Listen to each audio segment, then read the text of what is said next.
Hello everyone. आज हम कर रहे हैं स्टाफिंग चैप्टर। स्टाफिंग वो पार्ट होता है मैनेजमेंट का जो कि कंसर्न होता है रिक्रूटमेंट, सिलेक्शन, प्लेसमेंट, यूटिलाइजेशन और डेवलपमेंट एम्प्लॉयज़ का। ये एक प्रोसेस होता है जिसमें कि हम एस्टिमेट करते हैं कि हमें कितने मैन पावर चाहिए और ये कैसे अपनी कंपनी के ऑब्जेक्टिव को पूरा करेंगे।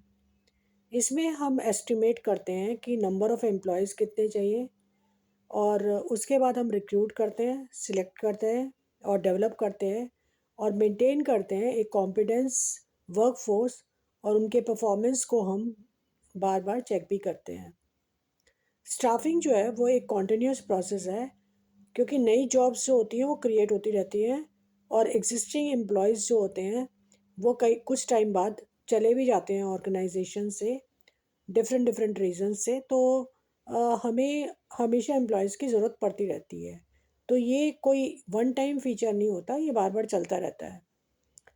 डेफिनेशन जो हम स्टाफिंग की लिखते हैं तो वो कुंट्स ओडोनिल की हम लिखेंगे एग्ज़ाम में।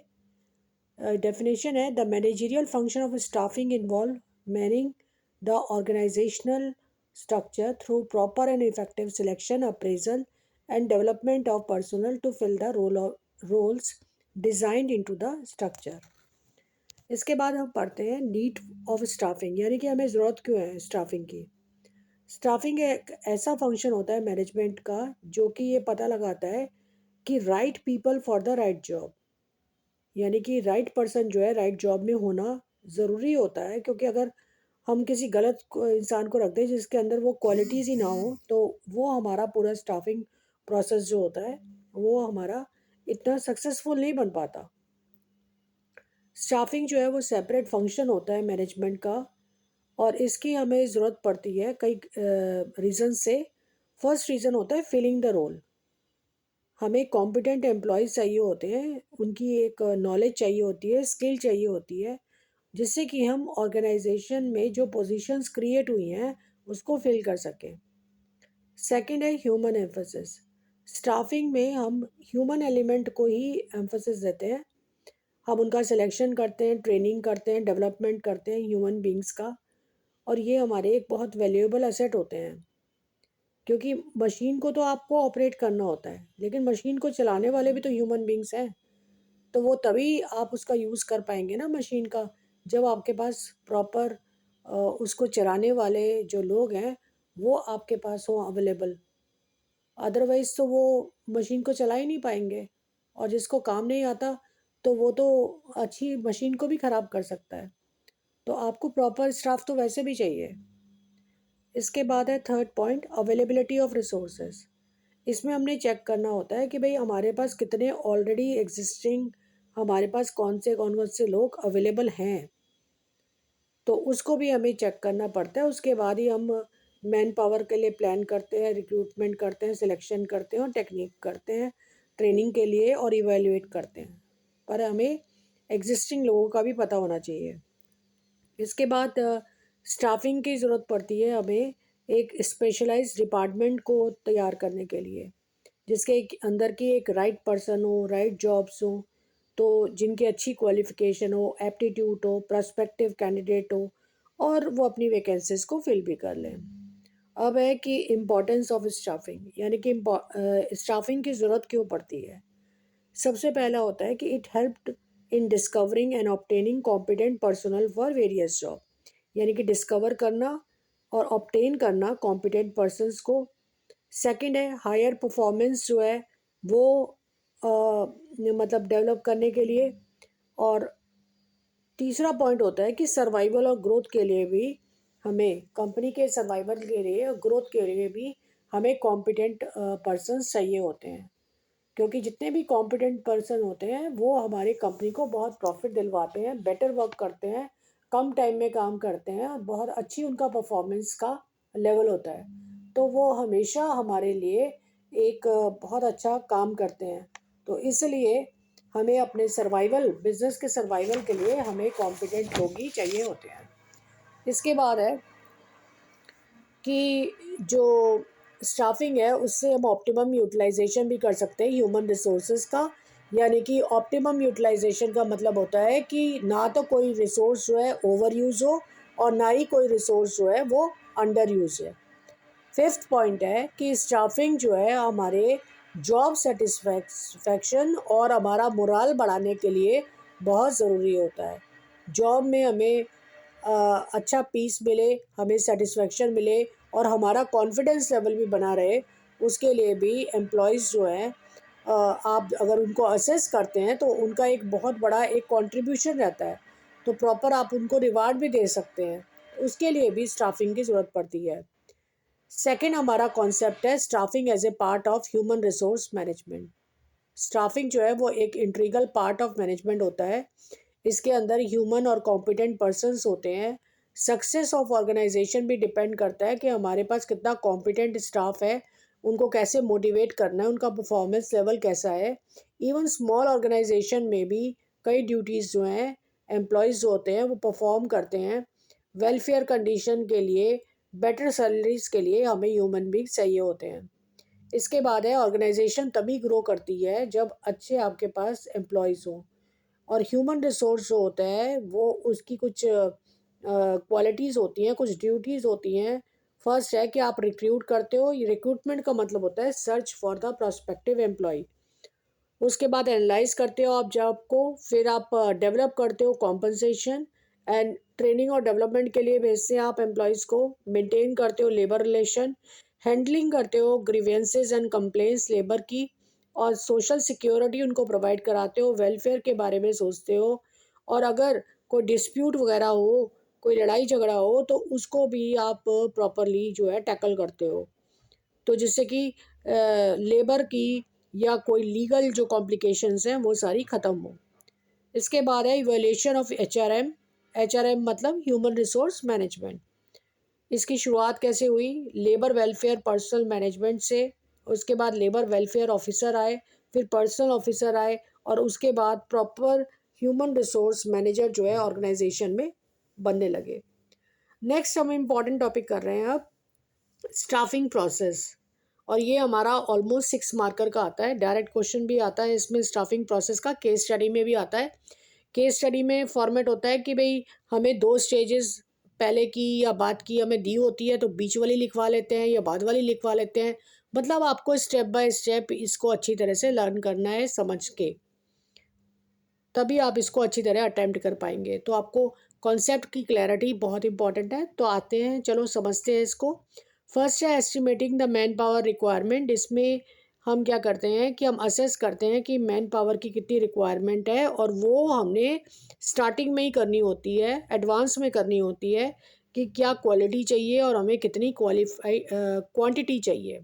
क्वालिटी और क्वांटिटी किसकी? ह्यूमन बींग्स की। सेकेंड है जी रिक्रूटमेंट। रिक्रूटमेंट का मतलब होता है searching for the prospective employ. Recruitment का मतलब सिलेक्शन नहीं होता। रिक्रूटमेंट का मतलब होता है कि हमने छांटना होता है कि हमारे प्रोस्पेक्टिव एम्प्लॉयज़ कहाँ से कौन कौन से मिलेंगे। उसके बाद हम इसके लिए इंटरनल और एक्सटर्नल सोर्सेज ऑफ रिक्रूटमेंट को सर्च करते हैं। फ्रेश टैलेंट और को हम इनवाइट करते हैं, और हम चेक करते हैं कि हमें कौन कौन से कितने कितने लोग ह्यूमन बींग्स चाहिए, उनको सर्च करते हैं। तो searching the prospective employees he recruitment की डेफिनेशन होती है। अगर 1 मार्कर क्वेश्चन भी आता है तो आपने ये लाइन ही लिखनी है कि the process of searching the prospective employees या for prospective employees. Third point आता है हमारा सिलेक्शन। इसमें हम चूज़ करते हैं among the pool of the prospective job candidates, search कर जिनको हमने करा है उसमें से ही हम सिलेक्ट करते हैं। तो ये हमें इंश्योर करता है कि हमारे पास बेस्ट एम्प्लॉयज़ अवेलेबल है, और उसके बाद ये बढ़ाता है हमारी सेल्फ एस्टीम को और प्रेस्टीज को। फोर्थ पॉइंट है प्लेसमेंट एंड ओरिएंटेशन। प्लेसमेंट और ओरिएंटेशन में हम नए एम्प्लॉयज़ को ऑक्यूपाई करते हैं जॉब पोजीशंस में, उनको हम प्लेसिंग करते हैं, यानी कि placing the right person for the right job. और ओरिएंटेशन में होता है कि हम नए एम्प्लॉय को बाकी लोगों से, बाकी उनसे एग्जिस्टिंग एम्प्लॉय से, सुपीरियर से, सबॉर्डिनेट से, सबसे मिलवाते हैं। जैसे आप इस तरह समझिए कि आपके घर में अगर कोई गेस्ट आता है या कोई नया पर्सन आता है तो आप उनको सबको मिलवाते हो ना, कि ये हमारे घर के ग्रैंड मदर है, ये हमारे ग्रैंड फादर है, ये हमारे मदर है, फादर है, इनसे आप मिलवाते हैं, अपने ब्रदर सिस्टर सबसे मिलवाते हो, तो एक इंट्रो सॉर्ट ऑफ होता है ना। तो सेम ओरिएंटेशन में भी ऐसा होता है कि जो नया एम्प्लॉय आता है उसको आप ऑर्गेनाइजेशन के सबसे मिलवाते हैं। इसके बाद होता है कि ट्रेनिंग और डेवलपमेंट। ट्रेनिंग में हम क्या करते हैं कि नॉलेज और स्किल जो है उसकी हम उसके लिए हम उसको ट्रेन कराते हैं। अब ट्रेनिंग भी दो टाइप की होती है, ऑन द जॉब व ऑफ द जॉब। और डेवलपमेंट होता है ओवरऑल, जो उसकी नॉलेज को आप बढ़ाते हैं, ओवरऑल जो उसकी एफिशिएंसी को बढ़ाते हैं, वो सारा आपका डेवलपमेंट में काउंट होता है। नेक्स्ट है परफॉर्मेंस अप्रेजल, यानी कि एम्प्लॉय की करंट और पास्ट परफॉर्मेंस कैसी रही है, उसके अकॉर्डिंगली उसका एक रिपोर्ट सॉर्ट ऑफ तैयार होता है। और ये एक अप्रेजल भी एक प्रोसेस होता है, और ये हर ऑर्गेनाइजेशन में होता है। उसके अकॉर्डिंगली जो एम्प्लॉय होता है उसको प्रमोशन डिमोशन वगैरह मिलता रहता है। इसके बाद है 7 point, promotion and career planning. Promotion जो होता है वो इंटीग्रल पार्ट होता है करियर का, और इसमें प्रमोशन का मतलब होता है कि हमने या तो ज़्यादा पे देनी है, ज़्यादा रिस्पॉन्सिबिलिटी, और ये जॉब सेटिस्फेक्शन भी दिलवाता है। 8 पॉइंट होता है हमारा कॉम्पनसेशन। कॉम्पनसेशन का मतलब होता है पे या रिवार्ड जो एम्प्लॉय को मिलता है। इसके अंदर उसकी wages, salaries, incentive, commission, bonus और इनडायरेक्ट पेमेंट, जैसे कि इंश्योरेंस, वेकेशंस वगैरह की जो पेमेंट वगैरह मिलती रहती है, वो सारा हमारा आता है। इसके बाद नेक्स्ट टॉपिक है हमारा aspects of staffing. Aspects of staffing भी हमारा बोर्ड में ये क्वेश्चन कई बार आ चुका है और डायरेक्ट ही आया है ये एस्पेक्ट्स ऑफ स्टाफिंग लिखने के लिए। इसके हमारे 3 पॉइंट्स आएंगे, रिक्रूटमेंट, सिलेक्शन और ट्रेनिंग। इसको आपने अच्छी तरह याद रखना है, एस्पेक्ट्स वाले क्वेश्चन में ये 3 पॉइंट आते हैं। Let's study the recruitment again.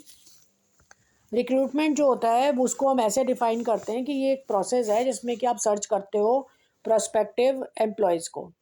ये एक पॉजिटिव प्रोसेस होता है। और ये रिक्रूटमेंट जो होता है उसमें आप आइडेंटिफाई करते हैं different source of labour supply, assess करते हो उनकी वैलिडिटी, चूज़ करते हो most suitable source of recruitment. इसके बाद इनवाइट करते हो एप्लीकेशंस को for the prospective candidates for the vacancies. इसके बाद है सोर्स ऑफ रिक्रूटमेंट क्या है, कौन कौन सी जगह से आपको मिलता है। सोर्स ऑफ रिक्रूटमेंट हमारा जो होता है वो 2 टाइप्स का होता है, देखेंगे सब। इंटरनल सोर्स होता है और एक होता है एक्सटर्नल सोर्स ऑफ रिक्रूटमेंट। तो इंटरनल को हम पढ़ते हैं, सबसे पहले होता है ट्रांसफ़र, सेकंड होता है प्रमोशन, और थर्ड एक और होता है ले ऑफ होता है। एनसीईआरटी की बुक में लिखा हुआ है ले ऑफ, लास्ट वाली लाइन में आप चेक करके देख लेना, आपको मिल जाएगा। इसका मतलब होता है टेम्परेरी सेपरेशन, मतलब टेम्परेरी ये इनको आप सेपरेट कर देते हैं, जब इनको ज़रूरत होती है तो आप बुला लेते हैं। इसके बाद है direct recruitment, casual callers, advertising, employment exchange, placement and agencies and management consultants. फिर campus recruitment, recommendation of employees, labour contractor, advertising on television, web publishing. ये सारे हमारे एक्सटर्नल सोर्स यानी बाहर के सोर्स से आप रिक्रूट करते हैं। जब आप विद इन ऑर्गेनाइजेशन रिक्रूट करते हो, ट्रांसफ़र में तो आपने किसी को बाहर से नहीं बुलाया, प्रमोशन में भी नहीं बाहर से बुलाया, और ले ऑफ मतलब उनको टेम्परेरी आपने सेपरेट किया हुआ है, वो भी आपके अंदर के ही हैं। तो ये हमारे सारे इंटरनल में आते हैं। एक्सटर्नल में ऑलरेडी रेड आउट कर चुकी हूँ, तो let's do the internal source of recruitment. Transfer होता है एक पोजीशन में आपने उसकी शिफ्टिंग कर दी एम्प्लॉय को एक जॉब से दूसरे जॉब में। तो जब आप इसको शिफ्ट करते हो, कई बार क्या होता है कि ओवर स्टाफ हो जाता है या शॉर्टेज होती है किसी किसी डिपार्टमेंट में, या जॉब में ज़रूरत होती है, कोई टेक्निकलिटी आ गई कि आपको वो पर्सन ही चाहिए, तो आपने उसको बुलवा लिया शिफ्ट करवा के। तो एक तरह से ये हॉरिजॉन्टल मूवमेंट होता है, इसको आपने याद रखना। हो सकता है कि आपके उसके अंदर आ जाए जो आपके ऑप्शंस के अंदर, तो हॉरिजॉन्टल मूवमेंट होता है किसके अंदर, ट्रांसफ़र के अंदर। प्रमोशन जो होता है वो वर्टिकल होता है, ये ध्यान रहे, वर्टिकल और अपवर्ड शिफ्ट होता है प्रमोशन। प्रमोशन जो होता है वो शिफ्टिंग एम्प्लॉय का होता है, वो हायर पोजीशन पे आप उसको शिफ्ट करते हो और हायर रिस्पॉन्सिबिलिटी के साथ, और आप उसको स्टेटस पे वगैरह देते हैं। और ये मोटिवेशन करने के लिए, लॉयल्टी के लिए, सेटिस्फेक्शन के लिए ज़रूरी होता है। इसका एक साइकोलॉजिकल इम्पैक्ट भी होता है। मेरिट्स ऑफ इंटरनल सोर्स ये होता है कि एम्प्लॉय जो होता है वो काफ़ी मोटिवेटेड रहता है, इंटरनल सोर्स में, क्योंकि भाई उसको लगता है कि भाई मेरे ऑर्गेनाइजेशन के अंदर से ही मुझे सिलेक्ट कर लिया गया, तो बड़ा मोटिवेटेड रहता है और वो अपनी परफॉर्मेंस को भी इम्प्रूव करता है। और ये सिंप्लीफाई करता है प्रोसेस ऑफ सिलेक्शन और प्लेसमेंट को। नेचुरली आपको बाहर से इतनी हैसल नहीं करनी पड़ रही, बाहर से कोई इंटरव्यू नहीं करना पड़ा, किसी को बाहर से बुलाना नहीं पड़ा, ऑलरेडी आपका नोन पर्सन है ऑर्गेनाइजेशन का, तो ये आपका जॉब को सिंप्लीफाई कर देता है। Transfer is a tool of training and employees to prepare them for a higher job. और ट्रांसफ़र से आप उनको ट्रेनिंग भी दे सकते हैं। और transfer has the benefit of shifting workforce, shift करा सकते हैं। Filling the job internally is a cheaper compare to getting the candidates from the external source. बहुत चीप सोर्स होता है क्योंकि आपको खर्चा नहीं करना पड़ता बेसिकली। अगर आपने अपनी मनी सेव करनी है तो आप इंटरनली अपने एम्प्लॉयज़ की क्वालिटीज़ को चेक कर करके आप उनको अलग अलग पोजीशन में उनको देख के उनकी क्वालिटीज़ आप उनको यूज़ कर सकते हैं। इसके बाद है लिमिटेशन ऑफ इंटरनल सोर्स। क्या क्या कमियाँ हैं इसके अंदर, इंटरनल सोर्स के अंदर?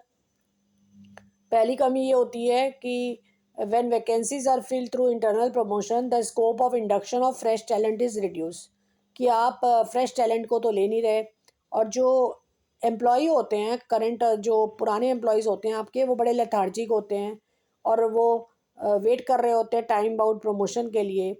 और तीसरी इसके अंदर ये प्रॉब्लम होती है कि इंटरनल सोर्स में वो कुछ अपना अलग तरह से कुछ क्रिएट करना नहीं चाहते, और एक स्पिरिट ऑफ कंपटीशन जो होता है वो बड़ा हैम्पर्ड होता है। और फ्रीक्वेंट ट्रांसफ़र से क्या होता है कि उनकी जो प्रोडक्टिविटी होती है वो भी रिड्यूस होती है। एक्सटर्नल सोर्स में आपका आता है डायरेक्ट रिक्रूटमेंट। डायरेक्ट रिक्रूटमेंट में आप नोटिस बोर्ड में लगा सकते हैं, जॉब सीकर्स से आउटसाइड ऑफ द प्रेमिसी आप ले सकते हैं, कैजुअल वैकेंसीज क्रिएट कर सकते हैं। और इसमें आप कैजुअल वर्कर्स जब आप लेते हैं डायरेक्ट रिक्रूटमेंट में, तो ये बड़ा आपका इनएक्सपेंसिव भी होता है।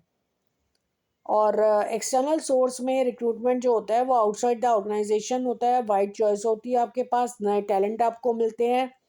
और डायरेक्ट रिक्रूटमेंट में आपने देखा होगा कई बार क्या होता है कि नोटिस बोर्ड वगैरह में लिखा होता है कि हमें ऐसे एम्प्लॉयज़ की ज़रूरत है, तो आपस में ही लोग बता के या लोग चेक करके वो वैकेंसीज़ को फिल करते हैं। कैजुअल कॉलर्स जो होते हैं वो मेंटेन आप करते हो ऑर्गेनाइजेशन में एक डेटाबेस एप्लीकेंट्स की, और जॉब सीकर्स जो होते हैं वो स्क्रीन किए जाते हैं, और ये बड़ा कॉस्ट इफ़ेक्टिव भी होता है। नेक्स्ट है एडवर्टाइजमेंट। ये आप न्यूज़पेपर में आप देते हैं, जर्नल्स वगैरह में देते हैं, तो इससे आपको काफ़ी चॉइस मिलती है, क्योंकि इसमें जो है लोग अपनी वैकेंसीज वगैरह जो है उसके लिए अप्लाई करते हैं। इसके बाद है एडवर्टाइजिंग वैकेंसीज होती हैं और आपको वाइड रेंज के लोग मिल जाते हैं। इसका डिसएडवांटेज ये होता है कि कॉस्ट काफ़ी खर्चा हो जाता है। नेक्स्ट है आपका एम्प्लॉयमेंट एक्सचेंज। ये गवर्नमेंट आपकी रन करती है, और इसके अंदर जो है आप एक रिकॉर्ड मेंटेन होता है, आप अपनी क्वालिफ़िकेशन और एक्सपीरियंस वगैरह रजिस्टर करा सकते हो। अपनी जितने भी सर्टिफिकेट्स वगैरह हैं वो सारी उनकी कॉपी वगैरह लगा के, और किस किस जॉब के लिए आपको वो चाहिए उसके लिए आप उसको अप्लाई कर सकते हैं। उसके बाद गवर्नमेंट की तरफ से आपको वो आ जाता है, आप रजिस्टर्ड बन जाते हो, और वो एम्प्लॉयमेंट एक्सचेंज का नंबर आपका बहुत काम आता है डिफरेंट डिफरेंट जॉब के लिए। प्लेसमेंट और एजेंसीज और मैनेजमेंट कंसल्टेंट क्या होते हैं? प्लेसमेंट एजेंसीज जो होती हैं और मैनेजमेंट कंसल्टेंट, ये नेशन वाइड सर्विस जो होती है वो मैच करा के पर्सनल की डिमांड और सप्लाई के अकॉर्डिंग वो प्रेजेंट कर देते हैं। और ये एजेंसीज जो होती है एक कंपाइल डाटा वगैरह ये करते हैं, और लार्ज नंबर ऑफ़ कैंडिडेट जो होते हैं वो रिकमेंड करते हैं उनके नेम्स को, और अलग अलग क्लाइंट्स को वो रेफ़र कर देते हैं रिक्वायरमेंट के अकॉर्डिंग। और ये एजेंसीज जो होती है ये कुछ फ़ीस वगैरह जो है वो चार्ज करती है, और ये स्क्रीनिंग वगैरह में काफ़ी हेल्प मिल जाती है, और ये एक डाटा बैंक टाइप का जो है वो अपना स्टार्ट करती है। कैंपस रिक्रूटमेंट जो है वो रिक्रूटमेंट के अंदर आपने देखा होगा कि एजुकेशनल इंस्टीट्यूशंस जो होती है वो कैंपस की तरफ से रिक्रूट होती है। कॉलेजेस और इंस्टीट्यूट में जो अच्छे होते हैं वहाँ पे टेक्नोलॉजी और टेक्निकल प्रोफेसर या मैनेजरियल जॉब्स या स्किल्ड के लिए जो भी आपको ज़रूरत होती है, तो लास्ट ईयर में आपने देखा होगा कॉलेज वगैरह में यूनिवर्सिटीज़ में जो होती है वो ऑलरेडी कंपनीज़ आ जाती हैं और वो वहीं से ही उनको रिक्रूट कर लेती है। रिकमेंडेशन ऑफ एम्प्लॉयज़ में एप्लीकेंट्स होता है वो इंट्रोड्यूस करता है अपने प्रेजेंट एम्प्लॉय को, उनके फ्रेंड को, रिलेटिव्स को, और ये एप्लीकेंट्स जो होते हैं ये अपने नए एम्प्लॉयज़ और उनके बैकग्राउंड्स वगैरह को जो होते हैं वो प्रॉपरली जो है वो रेकमेंड कराते हैं। तो ऐसी एप्लीकेंट्स होते हैं वो काफ़ी हमें हेल्प हो जाती है कि नए एम्प्लॉयज़ वगैरह के बारे में और उसके बारे में बता देते हैं, क्योंकि अगर बैकग्राउंड नोन होता है तो हमारी काफ़ी प्रॉब्लम्स होती है वो सॉल्व हो जाती हैं। तो रिकमेंडेशन का भी काफ़ी फ़ायदा हो जाता है। लेबर कॉन्ट्रैक्टर्स जो होते हैं वो क्लोज कांटेक्ट होता है उनका लेबर के साथ, वो स्किल्ड अनस्किल्ड और बड़े शॉर्ट नोटिस में बड़ी हेल्प कर देते हैं और वो एम्प्लॉयज़ को हमें देते हैं, प्रोवाइड कराते हैं। एडवर्टाइजिंग ऑन टेलीविज़न है कि जैसे वेकेंट पोस्ट वगैरह जो होती हैं उसके लिए टेलीविज़न में भी आता है एडवर्टाइजमेंट, तो ये उसकी क्वालिटीज़, उसकी जॉब, उसकी रिक्वायरमेंट के अकॉर्डिंगली जो लोग हैं उसको फिल करते हैं। और वेबसाइट्स भी होते हैं जैसे naukri.com है या jobstreet.com है, ये सारे वेबसाइट के थ्रू भी आप जो है जॉब के लिए अप्लाई कर सकते हैं। एक्सटर्नल रिक्रूटमेंट का ये फ़ायदा होता है कि इसमें क्वालिफाइड पर्सन्स आपको मिलते हैं, वाइडर चॉइस मिलती है, फ्रेश टैलेंट मिलता है और ऐसे लोग मिलते हैं जिनके अंदर कॉम्पिटिटिव स्पिरिट है, कुछ सीखना चाहते हैं, करना चाहते हैं, अच्छा मतलब प्रेजेंट करेंगे चीज़ों को। इसके बाद है लिमिटेशन, ये होता है कि एक्सटर्नल सोर्स का कि जो एग्जिस्टिंग स्टाफ है वो काफ़ी गुस्से में आ जाता है, उनको बड़ी डिससेटिस्फेक्शन होती है, वो कहते हैं कि भाई हमारे अंदर सारी क्वालिटीज़ हैं लेकिन हमारे में से किसी को भी सिलेक्ट नहीं किया और बाहर से एक हमसे अनस्किल्ड अनक्वालिफाइड एक पर्सन को ले आए और वो हमें ही अब रूल कर रहा है, हमें ही रन कर रहा है। तो ये टाइप की जो डिससेटिस्फेक्शन होती है वो साइकोलॉजिकल काफ़ी डिस्ट्रेस डालती है और एम्प्लॉय जो होती है वो अच्छी तरह से काम नहीं कर पाता। तो ये एक लिमिटेशन है एक्सटर्नल सोर्स का। सेकंड है कि ये लेंदी प्रोसेस होता है और थर्ड है ये बड़ा कॉस्टली भी होता है। अब है नेक्स्ट टॉपिक हमारा सिलेक्शन। सिलेक्शन एक प्रोसेस है जिसमें आप चूज़ करते हो अपने प्रोस्पेक्टिव कैंडिडेट्स में से जो बेस्ट वन है उसको आप चूज़ कर लेते हैं। तो इसको जो है हम नेगेटिव प्रोसेस कहते हैं। याद रहे एग्ज़ाम में भी ये क्वेश्चन आया है कि why selection is the negative process. तो आंसर विल बी कि selection is called the negative process because we reject the unsuitable candidates. जबकि जो आपका रिक्रूटमेंट होता है वो पॉजिटिव होता है, क्योंकि रिक्रूटमेंट में आपने सबकी एप्लीकेशन ले ली, उस टाइम आपने सिलेक्ट नहीं किया होता है, उस टाइम आप सर्च कर रहे होते हैं, सारी एप्लीकेशन आप एक्सेप्ट कर लेते हैं, लेकिन सिलेक्शन में आप अनसुटेबल को निकाल देते हैं, तो इसलिए ये नेगेटिव होता है। अब सिलेक्शन प्रोसेस भी हमारा 6 मार्कर का एक क्वेश्चन आता है बड़ा इंपॉर्टेंट, तो इसको भी इसी तरह से आता है, या तो एग्ज़ाम में ये डायरेक्ट आपको आ जाएगा कि right down the process of selection, और अगर ये नहीं आता तो आपको 2 स्टेजेस वो ऑलरेडी बता देते हैं कि we have done the preliminary screening और selection test, now write down the next points. तो आपको इस तरह से भी आ सकता है, तो आपने समझ के अच्छी तरह से इसको तैयार करना है, क्योंकि 6 मार्कर का क्वेश्चन है तो आप इसको अवॉइड भी नहीं कर सकते। तो फर्स्ट है प्रिलिमिनरी स्क्रीनिंग। प्रिलिमिनरी स्क्रीनिंग का मतलब होता है कि ऐसे मैनेजर जो कि अनक्वालिफाइड और एलिमिनेट कर दें अनक्वालिफाइड जॉब सीकर्स को, और ये होता है हमारा प्रिलिमिनरी स्क्रीनिंग। इसके बाद हमारा होता है सिलेक्शन टेस्ट। अब सिलेक्शन टेस्ट के ऊपर भी एग्ज़ाम में सेपरेट क्वेश्चन आता है, तो अच्छी तरह समझिए। इंटेलिजेंस टेस्ट जो होता है वो लेवल ऑफ इंटेलिजेंस टेस्ट करता है और लर्निंग एबिलिटी कितनी है एम्प्लॉय के अंदर, इसको, या डिसीजन मेकिंग की क्या एबिलिटी है, जजमेंट की क्या एबिलिटी है, इनको चेक करता है। और एक तरह से ये आईक्यू वगैरह जो है उसकी टेस्टिंग होती है। नेक्स्ट है एप्टीट्यूड टेस्ट। एप्टीट्यूड टेस्ट में हम ये देखते हैं कि एम्प्लॉय के अंदर नए स्किल, न्यू स्किल सीखने का कितना इनिशिएटिव लेता है, क्योंकि कई बार होता है कि कोई भी जो पर्सन है वो नया स्किल नहीं सीखना चाहता, तो ये जो होती है ये एक ड्रॉबैक है। तो एप्टीट्यूड टेस्ट में ये भी आपको चेक करना होता है। थर्ड चेक होती है पर्सनालिटी टेस्ट। इसका मतलब emotion, reaction, maturity level, value system उस पर्सन का क्या कैसा है, क्योंकि आजकल ये चीज़ बहुत चेक होती है कि आपका पर्सनालिटी क्या है, यानी कि आपके अंदर कितनी इमोशनल इंटेलिजेंस है। तो रिएक्शन आपका कैसा होता है, तो ये आपकी पूरी पर्सनैलिटी को जो है वो चेक कराता है। इसके बाद है हमारा ट्रेड टेस्ट। ट्रेड टेस्ट में हम ये देखते हैं कि उसके अंदर एग्जिस्टिंग स्किल है कि नहीं, जिस काम के लिए आपने रखा है वो स्किल उसके पास है या नहीं। अगर आपने कोई टाइपिस्ट रखा है तो उसकी स्पीड वगैरह चेक करिए, उसको देखो वो टाइप प्रॉपर करता है कि नहीं, स्पीड कैसी मेंटेन है, वो आपने चेक करना है। यानी कि एग्जिस्टिंग स्किल जिसके लिए आप ह्यूमन को अपॉइंट कर रहे हैं तो वो है कि नहीं। इसके बाद है इंटरेस्ट टेस्ट। इंटरेस्ट टेस्ट में आप मेजर करते हो उसकी प्रेफरेंस वगैरह एम्प्लॉयज़ की और जॉब के लिए, और ये आप पैटर्न ऑफ इंटरेस्ट वगैरह उसका चेक करते हैं। नेक्स्ट हमारा, इसके बाद इंटरेस्ट टेस्ट के बाद आता है हमारा एम्प्लॉयमेंट इंटरव्यू। ये आपका एक फॉर्मल होता है तरीका, और आप इसके साथ अच्छी तरह से कन्वर्स करके आप इसके लिए प्रॉपर एक इंटरव्यू आप लेते हैं आप इसका। इसके बाद आप इंटरव्यू में जब आप इससे बात करके आप इम्प्रेस होते हैं, आपको अच्छा लगता है, तो उसके बाद आप इसका रेफरेंस और बैकग्राउंड चेक कराते हैं। इसके बाद आप इसका सिलेक्शन होता है। सिलेक्शन कराने के बाद आप मेडिकल एग्ज़ामिनेशन में भेज देते हैं। मेडिकल एग्ज़ामिनेशन में आप देखते हो कि मेडिकली ये एम्प्लॉय जो है फिट है कि नहीं, कोई मेडिकल कोई सीरियस उसको इलनेस वगैरह तो नहीं है, कोई इन्फेक्शियस कोई चीज़ तो नहीं है, ऐसा तो नहीं कि वो मेडिकली अनफिट है।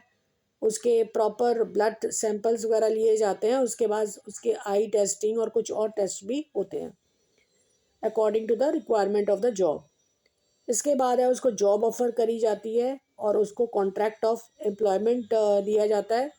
और कॉन्ट्रैक्ट ऑफ एम्प्लॉयमेंट में उसका job title, duties, responsibility, date of joining और उसकी सर्विस और उसका रेट अलाउंसेस, उसके वर्किंग आवर्स कितने होंगे, लीव रूल्स क्या होंगे, sickness, grievances procedure, disciplinary procedure, work rules, termination वगैरह काफ़ी चीज़ों के बारे में डिटेल चीज़ें होती हैं। तो ये ऑल डिपेंड करता है कि कॉन्ट्रैक्ट ऑफ एम्प्लॉयमेंट में कंपनी टू कंपनी ये क्या बताते हैं। नेक्स्ट हमारा टॉपिक आता है ट्रेनिंग डेवलपमेंट का टॉपिक। ट्रेनिंग जो होती है वो कंसर्न होती है अपग्रेडेशन ऑफ द एम्प्लॉय की नॉलेज और स्किल का, जिससे कि वो अपना वर्क परफॉर्मेंस बेटर कर सके, एनहांस कर सके। ट्रेनिंग एक प्रोसेस होता है जो कि एप्टीट्यूड, स्किल और एबिलिटीज़ को बढ़ाता है। और डेवलपमेंट जो होता है वो ग्रोथ ऑफ एम्प्लॉयज़ होता है इन ऑल रिस्पेक्ट। ट्रेनिंग जो होता है वो प्रोसेस है जिसमें डेवलपमेंट जो है वो ऑनगोइंग प्रोसेस है, वो चलते ही रहता है। डेवलपमेंट इंक्लूड्स ट्रेनिंग, यानी कि डेवलपमेंट का ही एक हिस्सा ट्रेनिंग भी होता है। अब नेक्स्ट है चीज़ कि ट्रेनिंग की हमें ज़रूरत क्यों पड़ती है, यानी कि बेनिफिट ऑफ ट्रेनिंग। तो सबसे पहले हम पढ़ते हैं बेनिफिट टू ऑर्गेनाइजेशन क्या होता है। एक तो उसका मिनिमाइज वेस्ट हो जाता है, एफर्ट हो जाता है। उसके बाद ट्रेनिंग इंक्रीज करता है प्रोडक्टिविटी को। नेक्स्ट है फ्यूचर के मैनेजर आपके तैयार होते हैं, और इंक्रीज करता है एम्प्लॉय के मोरल को। और ये एम्प्लॉय को जो है उसकी जो प्रॉपर वर्किंग कंडीशन वगैरह जो है उससे भी अवेयर कराता है। इसके बाद है बेनिफिट टू एम्प्लॉयज़, ये होता है कि बेटर करियर होता है और ज़्यादा अर्न करता है, ट्रेड पर्सन एफिशिएंट बन जाता है, और उसके अंदर जॉब सेटिस्फेक्शन बढ़ जाती है, और उसका मोरल, उसका कॉन्फिडेंस काफ़ी बड़ा होता है जो ट्रेंड होता है। इसके बाद है methods of training. Methods of training में on the job training method होता है। On the job method training में आपने टू टाइप्स आपके एग्ज़ाम के लिए आपने पढ़ना है, अप्रेंटिसशिप और इंटर्नशिप। अप्रेंटिसशिप होता है, ये जॉब ट्रेनिंग जो होती है ये एक टेक्निक होती है जिसके के अंदर हम ट्रेनिंग देते हैं एक गाइडेंस मास्टर वर्कर के अंदर, और ये काफ़ी एक्सपीरियंस पर्सन होता है। जैसे ये जनरली होता है प्लम्बर, इलेक्ट्रिशियन, क्राफ्टमैन, और इनके लिए होता है। और ये जो है कैपेबिलिटी जो है वो बढ़ा देते हैं एम्प्लॉयज़ का। इंटर्नशिप होता है, ये जॉइंट प्रोग्राम होता है ट्रेनिंग का। इसके ये एजुकेशनल इंस्टीट्यूट और बिजनेस एंटरप्राइज का कोऑपरेट करके जो होता है वो कराया जाता है। इसके अंदर एक अच्छा बैलेंस तैयार किया जाता है थ्योरी और प्रैक्टिकल के अंदर, और इसके अंदर स्टाइपेंड वगैरह जो है वो मिलता है। जैसे कि स्टूडेंट्स जो होते हैं जो सीए कर रहे हैं या लॉयर होते हैं, तो वो जब किसी के अंडर काम कर रहे होते हैं, तो वही होता है ये इंटर्नशिप। इसके बाद हमारा आता है of the job training method. Of the job training method जो होता है वो एक सिस्टमेटिक मैनर से होता है, इससे प्रोडक्टिविटी बढ़ती है। ये थोड़ा एक कॉस्टली मेथड भी होता है। तो of the job training method जो है और on the job training method जो है, उसकी हमें ऑफ द जॉब में हमने स्टडी करनी है वेस्टिबल ट्रेनिंग। तो वेस्टिबल ट्रेनिंग मेथड जो होता है वो इम्पार्ट होता है with the help of equipment and machinery, यानी कि आइडेंटिकल आपको एक्चुअल वर्क फोर्स के लिए दिया जाएगा, और ये जनरली सोफिस्टिकेटेड मशीन्स के लिए होता है। इसमें थ्योरेटिकल नॉलेज भी दी जाती है और प्रैक्टिकल एक्सपीरियंस भी कराया जाता है, और एक डमी मॉडल जो होता है वो तैयार किया जाता है, उसके ऊपर जो है ट्रेनिंग दी जाती है, जिससे कि जो एक्चुअल मॉडल है उसको उसके ऊपर जब एम्प्लॉय ट्रेनिंग करेगा तो वो बेटर तरह से कर सके। और जनरली जो हमारे पास एक्सपेंसिव या कॉस्टली मशीनरी होती है उनके लिए ही हम प्रायर जो है वो तरीके से एम्प्लॉय को ट्रेन कर देते हैं डमी मॉडल में। इसको हम कहते हैं वेस्टिबल ट्रेनिंग, और ये आपकी of the job training method के अंदर आता है। नेक्स्ट है इंडक्शन ट्रेनिंग। ये टाइप की ट्रेनिंग जो होती है वो नए एम्प्लॉयज़ को होती है। इंडक्शन ट्रेनिंग न्यू एम्प्लॉयज़ जो होती है उसको सेटल डाउन कराने के लिए होती है, और इसको फैमिलियर कराने के लिए होती है इंडक्शन ट्रेनिंग। ये कुछ टाइम के लिए, कुछ घंटों के लिए, ज़्यादा से ज़्यादा 1 महीने के लिए उसको इंट्रोड्यूस कराने के लिए किया जाता है इस टाइप की ट्रेनिंग को, और इसका नाम हमारा होता है induction training. Thank you very much children.